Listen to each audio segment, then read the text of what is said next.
monde. Alors, pourquoi cette vidéo, me direz-vous? Toi? Eh bien, pour tenter de vous divertir. Voilà, alors, cette vidéo sera en forme de journal télé, avec des reportages sur un peu tout, hein, vous verrez, et ça sera sur le signe de l'humour.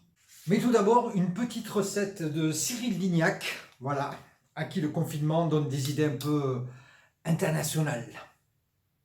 Bonjour, je m'appelle Cyril Lignac et je vais vous faire... Je vais vous faire à manger. Voilà. Donc, on va faire une spécialité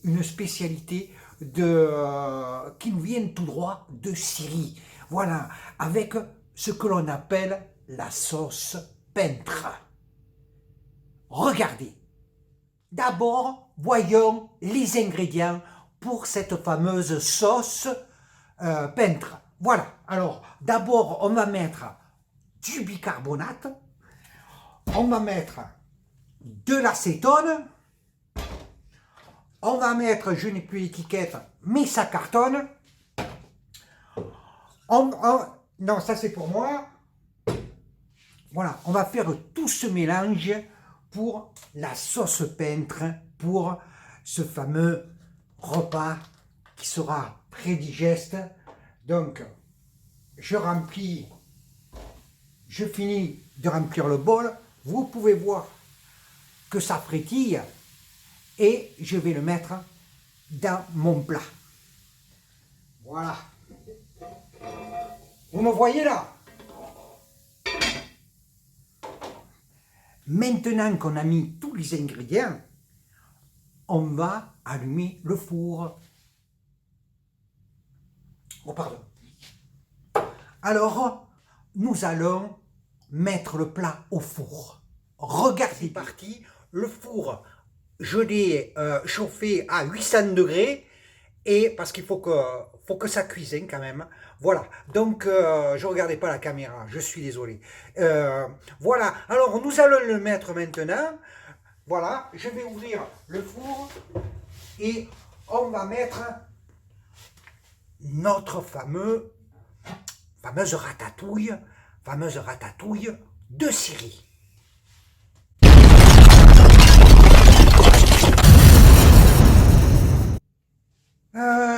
Je crois qu'il y avait trop de sel quand même. Eh bien, c'est ce que l'on appelle une recette bien épicée. À présent, nous allons parler de notre cher président qui a préfacé un livre assez particulier et j'ai eu l'honneur de l'interviewer. Monsieur le Président, bonjour. Bonjour. Alors, première question. Est-ce que tu baises? Voilà. Ah, je crois que nous avons un problème de synchro. Alors, Monsieur le Président, première question. Pourquoi avez-vous accepté de préfacer ce livre, Les Mémoires d'un rectum, d'Alain Delort et de Eva Zeline? Et qu'est-ce qui a déclenché chez vous cela? C'est-à-dire, pensez-vous que ça joue sur votre image? Je pense que ça joue, mais vous savez, je dis souvent c'est un catalyseur. Ça vient déclencher quelque chose qui est plus profond. Puis le prétexte de quelque chose de plus profond qui est présent en France, c'est l'intuition que nous avons eue il y a plusieurs mois. Ce qui se passe aujourd'hui en France, c'est une volonté de renouvellement très profonde. Cela a-t-il un rapport avec votre vision sur les Français? Non, on ne peut pas dire cela. D'abord parce qu'il faut être extraordinairement prudent. Et les dernières élections dans de nombreux pays nous l'ont montré. Vos concurrents étaient prêts à préfacer ce livre avant vous, soi-disant. Les avez-vous pris de court? J'ai pris ma décision avant de savoir quels seraient mes compétiteurs. Mais trouvez-vous cela essentiel pour faire avancer le pays? Si ça n'est que cela, ça ne mène pas loin. Alors nous savons tous que vous pratiquez, mais est-ce que cela vous forge? Ça forge parce que ça habitue à ne pas vivre dans le regard des autres. Mais pensez-vous que les gens l'acceptent? Vous savez, vous pouvez pendant des années croiser des gens qui vous diront que ça n'a pas de sens, que ça ne se fait pas, que c'est mal. Mais en même temps, ça m'a appris qu'on ne se détermine pas en regardant simplement ce que veulent les gens. Question peut-être indiscrète, mais utilisez-vous du Viagra? Peut-être que je commencerai à l'utiliser quand moi-même je vieillirai, et à ce moment-là, j'essaierai de me souvenir du jeune homme qui n'a pas voulu attendre. Monsieur le Président, il paraît que vous pratiquez régulièrement avec votre dentiste. Mais rassurez-nous, vous le voyez aussi pour vos dents. Donc ce ne sont pas mes dents qui m'intéressent. Monsieur le Président, vous rendez-vous compte que les Français, maintenant, refusent de courber les chines devant vous? Oui, alors je pense qu'il y a un besoin qui continue à exister chez nos concitoyens, qui est un besoin de verticalité. Dernière question, à part ce livre, quel auteur vous a inspiré le plus? Ah, c'est difficile d'en choisir qu'un. Je pense que celui qui m'a le plus marqué intimement, c'est sans doute Flaubert. Ah bien sûr, Flaubert, je suppose que votre livre de chevet était l'éducation sentimentale. Eh bien, Monsieur le Président, je vous remercie, au revoir. Merci à vous, merci beaucoup.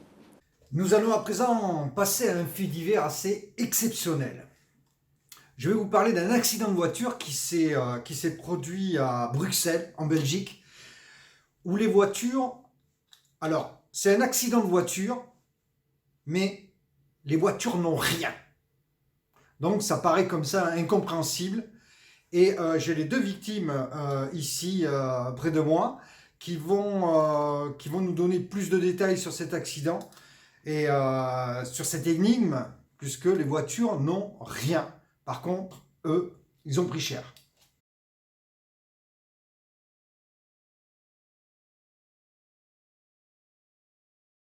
Alors, messieurs, bonjour. Je vois que vous avez quand même subi des dommages assez graves. Alors, la seule énigme, la seule question que l'on se pose, c'est pourquoi les voitures sont intactes? Donc, c'est dans la catégorie des accidents de voiture. Pouvez-vous m'expliquer cela? L'interview n'est pas à lui. Lui, il a pris cher. Hein. Lui, tout ce qui était devant, c'est derrière. Bon, alors vous? Ah. Ben voilà. Il y avait du brouillard. On conduisait comme ça. Il y avait du brouillard et on conduisait tous les deux la tête à l'extérieur, comme ça.